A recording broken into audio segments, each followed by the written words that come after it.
नमस्कार, मी जफर शेख.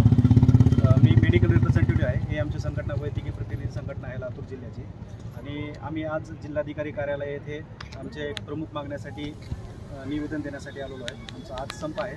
त्या संपाचं निवेदन आम्ही जिल्हाधिकारी मॅडम यांना देण्यासाठी आलेलो आहोत. आमच्या त्या मागण्यामध्ये आमचं ही प्रमुख मागणी जी आहे, केंद्र सरकारने जी GST पद्धत जी लागू केलेली आहे, प्रत्येक मेडिसिनवरती वेगवेगळी GST पद्धत आहे.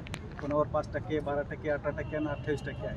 तर आमची मागणी आहे की बाबा पूर्ण GST रद्द करावी आणि मेडिसिन हे GST फ्री करावं, जेणेकरून रुग्णांना जे मेडिसिन आहे ते कमी किमतीमध्ये उपलब्ध होतील.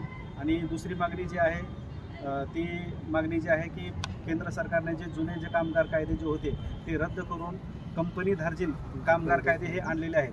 ते कंपनी धार्जिन कामगार कायदे रद्द करावे आणि कामगारांच्या हितासाठी जे योग्य कायदे आहेत ते बनवावे.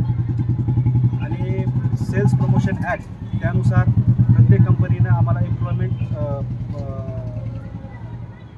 अपॉइंटमेंट लेटर द्यावी, जेणेकरून कामगारांची हॅरॅसमेंट होऊ नये.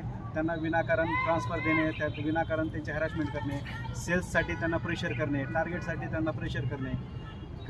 आणि फक्त काम जे आहे 8 तासाचं जे काम आहे, 8 तासाच्या कामाच्या ऐवजी ते 15 तास काम करणे, 16 तास काम करणे, सकाळी उठल्यापासून ते रात्री झोपण्यापर्यंत फक्त कामच काम करावे. त्याच्यामध्ये कामगारांना सुट्टी नाही, जेवणाची सुट्टी नाही. सकाळी 6 वाजता अपॉइंटमेंट घेण्यासाठी जावं लागतं, ते संध्याकाळी 11-12पर्यंत काम करावं लागतं. त्याच्यामध्ये जेवणाची सुद्धा सुट्टी भेटत नाही काही.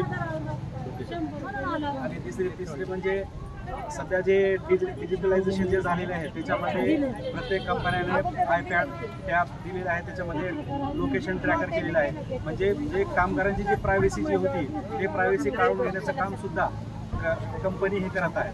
आणि त्याला केंद्र सरकार हे त्यांना प्रोत्साहन देत आहे कंपन्यांना. तर आमची मागणी अशी आहे की केंद्र सरकारने कामगारांच्या हिताचे कायदे करावे, कामगारांच्या हिताचे प्रश्न उपस्थित करावे आणि कंपन्यांना त्यांच्या कंट्रोलमध्ये ठेवून कामगारांच्या हितासाठी काम करावे.